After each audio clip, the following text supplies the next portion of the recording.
সাবেক প্রধান বিচারপতি এস.কে সিনহার সকল মামলা প্রত্যাহার করে তাকে দেশে ফিরিয়ে আনার দাবি জানিয়েছেন সুপ্রিম কোর্ট আইনজীবী সমিতির সভাপতি মাহবুব উদ্দিন খোকন। সিনহার বিরুদ্ধে যারা অবিচার করেছেন তাদের শাস্তিরও দাবি জানান তিনি। সকালে সাংবাদিকদের প্রশ্নের জবাবে তিনি এসব কথা বলেন।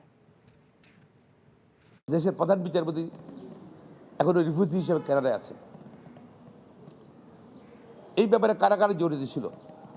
তৎকালীন রাষ্ট্রপতি, সরকার প্রধান এবং অন্যান্য যারা জড়িত ছিল, এবং গোয়েন্দা সংস্থার লোকজন, আইন শৃঙ্খলা বাহিনী, তাদের তদন্ত করা উচিত আমি মনে করি। এবং এস.কে সিনহার সকল মামলা প্রত্যাহার করা উচিত হোক দাবি জানাচ্ছি। পাশাপাশি তাকে যেন দেশ ফিরিয়ে আনে সে ব্যবস্থা গ্রহণ করবে।